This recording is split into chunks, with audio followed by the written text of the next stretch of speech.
বীরসিংহ গ্রামে আমার জন্ম হয়। আমি জনক ও জননীর প্রথম সন্তান।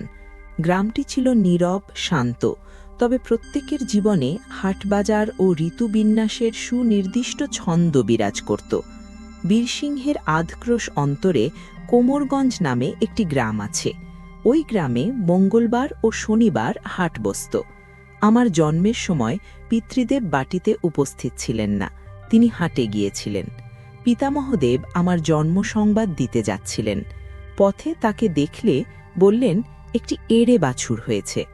আমাদের বাটিতে গর্ভিণী একটি গাইও ছিল। পিতৃদেব তা শুনে গাইটি প্রসব করেছে ভেবে উভয়ে বাটিতে গেলেন, কিন্তু সত্যিকার এড়ে বাছুর আমি। পিতামহদেব আমাকে সূতিকা গৃহে দেখালেন। এই ছোট্ট ঘটনার মাধ্যমে আমার বাল্যকালের অবাধ্য স্বভাবের এক আভাস পাওয়া যায়। পিতৃদেব প্রহার বা তিরস্কার দিয়ে আমাকে শাসন করতে পারতেন না। তিনি প্রায়ই পিতামহদেবের পরিহাস বাক্য উল্লেখ করে বলতেন, তিনি যেমন বলেছিলেন তা অবশ্যই ফলপ্রসূ হবে। এড়ে বাছুরের মতো বালকও একদিন কিছু বিশেষ করবে। পিতৃদেব যখন 14-15 বছর বয়সী, তখন মাতৃদেবীর অনুমতিতে তিনি উপার্জনের উদ্দেশ্যে কলিকাতা গমন করলেন। প্রথমে বনমালীপুরে, পরে বীরসিংহে সংক্ষিপ্তসার ব্যাকরণ পড়ে তিনি কলিকাতায় এলেন। মূল উদ্দেশ্য ছিল ইংরেজি শিক্ষা গ্রহণ, যাতে তিনি সওদাগরদের হাউসে কর্ম করতে পারেন। তবে ইংরেজি পড়া সহজ ছিল না। প্রতিটি পল্লীতে ইংরেজি বিদ্যালয় ছিল না। এক ব্যক্তি আশ্রয়ে এসে ঠাকুরদাস, আমার পিতৃদেব, 2 বেলা আহার ও ইংরেজি অধ্যয়ন চালু করলেন। কিছুদিন পর আশ্রয়দাতার আর্থিক সমস্যা দেখা দিলে ঠাকুরদাসকে দারিদ্র্যের মধ্যে পড়তে হল। একবার ক্ষুধায় তিনি পথে পথে ঘুরে পানির জন্য একটি দোকানে গেলেন। সেখানে একজন মধ্যবয়স্কা বিধবা নারী বসে মুড়ি বিক্রি করছিলেন। ঠাকুরদাসকে জল ও মুড়ি দিয়ে পেট ভরিয়ে দিলেন। ঠাকুরদাসের কষ্ট ও ভয় কমে গেল। এই অভিজ্ঞতা আমার হৃদয়ে ভদ্র ও স্নেহশীল নারীর প্রতি গভীর ভক্তি ও সম্মান জন্ম দিল। পরে ঠাকুরদাস মাসিক 2 টাকা বেতনে নিয়োগ পেলেন এবং ক্রমে 5 টাকায় পৌঁছাল। এর ফলে তার পরিবারের কষ্ট অনেকটা কমে গেল।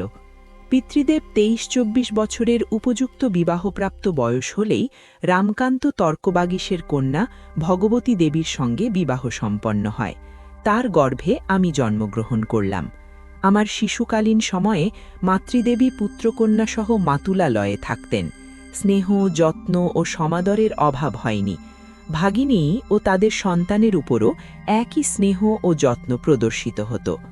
5ম বর্ষে আমি বীরসিংহের কালীকান্ত চট্টোপাধ্যায়ের পাঠশালায় ভর্তি হলাম।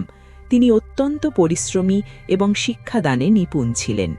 1 বছর শিক্ষার পর আমি ভয়ঙ্কর জ্বরে আক্রান্ত হলাম। প্লীহা ও জ্বর একত্রে চলায় দীর্ঘদিন আরোগ্য লাভের সম্ভাবনা কমে গেল। মাতুল রাধামোহন বিদ্যাভূষণ আমাকে কোটরির একজন প্রখ্যাত বৈদ্যের কাছে নিয়ে গেলেন। 3 মাস চিকিৎসার পর সম্পূর্ণ সুস্থ হলাম। এই সময় বিদ্যাভূষণ ও তার পরিবার আমার প্রতি অশেষ স্নেহ ও যত্ন প্রদর্শন করলেন।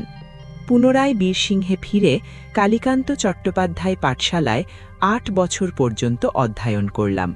গুরু মহাশয়ের প্রিয় শিষ্য হয়ে উঠলাম। পাঠশালার অন্যান্য ছাত্রের চেয়ে আমাকে অধিক স্নেহ ও যত্ন দেওয়া হতো। পিতামহীদেবের মৃত্যু 76 বছরে ঘটে। তিনি অত্যন্ত তেজস্বী, নিজের অভিপ্রায়ে অনুগত, অন্যের আনুগত্য বা উপাসনা গ্রহণ করতেন না।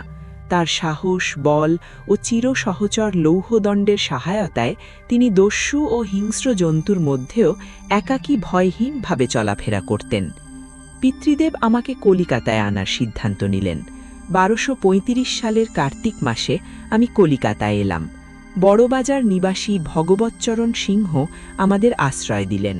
তার মৃত্যুর পর একমাত্র পুত্র জগদ্দুর্লভ সিংহ সংসারের কর্তা। তাহাদের সঙ্গে আমার সম্পর্ক ঘনিষ্ঠ। তাহাদের আমি দাদা, বড় দিদি ও ছোট দিদি বলে সম্বোধন করতাম। কনিষ্ঠা ভগিনী রাইমণির স্নেহ, যত্ন ও সৌজন্য অপ্রতিম। তার একমাত্র পুত্র গোপালচন্দ্র ঘোষ আমার সমবয়স্ক।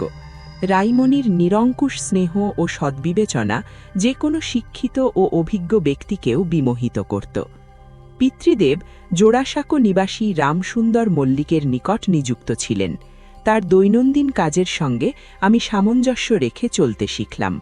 পাঠশালায় কালীকান্ত চট্টোপাধ্যায় ও স্বরূপচন্দ্র দাশের কাছ থেকে প্রাথমিক শিক্ষা সম্পন্ন হল।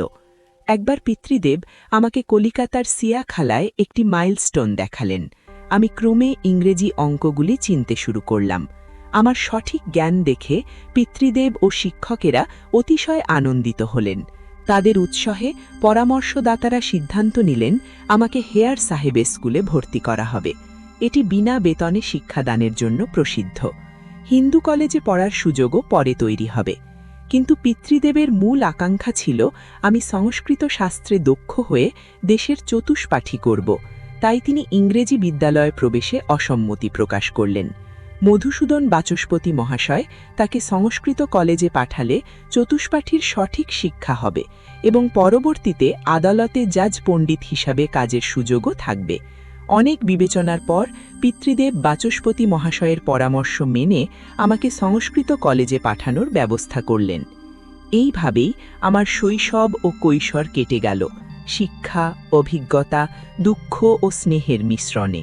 বীরসিংহ ও কলিকাতার স্মৃতি, গুরুজনদের নিষ্ঠা ও সহানুভূতি, মাইলস্টোনের প্রথম পরীক্ষা, অসুস্থতা ও আরোগ্য সব মিলিয়ে আমার জীবনচর্চার প্রাথমিক অধ্যায় সমৃদ্ধ হল।